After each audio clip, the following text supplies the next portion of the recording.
একলা পাইয়া বাসের হেল্পার ঠুটে দিল কিস আমারে। আউযু বিল্লাহি মিনাশ শাইতানির রাজীম। সো হ্যালো ভাই ব্রাদার, ওয়েলকাম ব্যাক। অল্প কিছু সময়ের জন্য তো কেমন আছো তোমরা? প্রতিটা ভিডিওতে বলি যে আমার বেশি প্যাক করতে ভালো লাগে না, তো চলেন ভিডিও শুরু করি। এইটা আমরা জানতাম। তো আজকে আমার সাথে যেটা হয়েছে সেটা আপনাদের কাছে একটু শেয়ার করি। আমি হঠাৎ করে আজকে ইউটিউবে গান শোনার জন্য ইউটিউবে স্ক্রল করতেছিলাম, সেই টাইমে ইউটিউব চাচা আমাকে একটা গান আমার সামনে দেয়, যে গানটা শুনে আমি পুরো বকচোদ হয়ে যাই বলতে গেলে চলে। তো চলেন গানটা কি ছিল আমরা আপনাদের একটু শোনায়া দিই।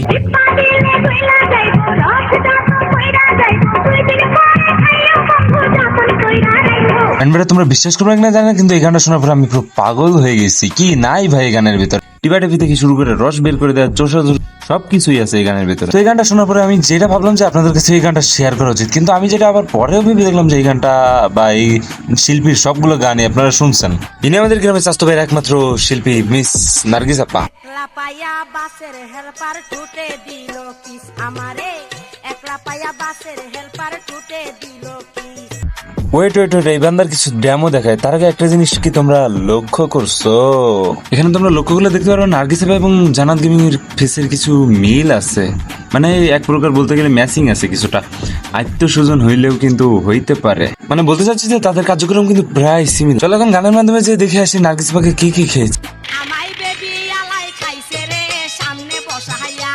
আমায় বেবি আলাই খাইছে রে সামনে বসাইয়া। বারে বারে বেরে করে, বারে বারে বেরে করে নরম জায়গা পাইয়া রে সামনে বসাইয়া। আমায় ছক্কা মাইরা দিল রে মেম্বরের পোলা। আমায় ছক্কা মাইরা দিল রে মেম্বরের পোলায়। ওরে বল দিল আউট কইরা, বল দিল আউট কইরা দিল এই বেলায় রে মেম্বরের পোলায়। আউযু বিল্লাহি মিনাশ শাইতানির রাজীম। Oh shit.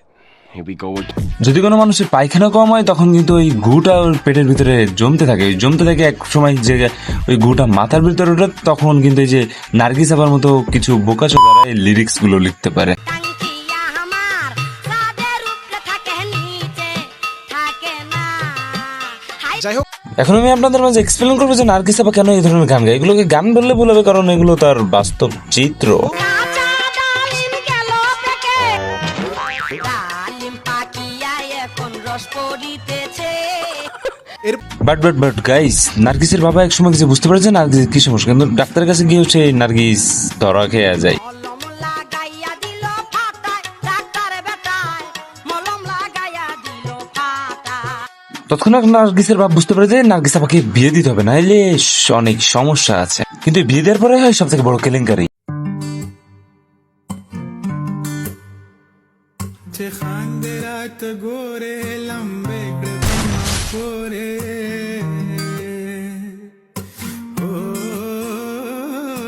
এবার নার্গিস আবার ভাবুন নিজের টেনশনে পড়ে গেল যে আগে কত গান গাও গিয়ে এখন করতেছে নাচানাচি ইউটিউবে, ফেসবুকে, টিকটকে। এই নার্গিস আবার ভালো হইল কবে? হইল না ভালো। আগে করতো আমাদের আপা একা গান গাও গে, এখন নাচানাচি, এখন করতেছে তার বরকে নিয়ে নাচানাচি। সরি গাইজ, আইছিলাম নার্গিস আপাকে নিয়ে কথা বলতে, হয়ে গেল জান্নাত গেমিং কে নিয়ে। Sorry guys, sorry. তো পরবর্তী কোনো একটা ভিডিওতে দেখা হবে। আজকের মতো বিদায় নিচ্ছি। প্রিয় ভিডিওটা ভালো লাগলে লাইক করে দিও, কিছু আপাতদের কেটে দেবো। তোমাদেরকে জানাই আল্লাহ হাফেজ। ভাই চ্যানেলটা সাবস্ক্রাইব করতে বলবো না ভাই, ভিউ সব ডাউন কে পড়ে আসা। তো children take care, bye by.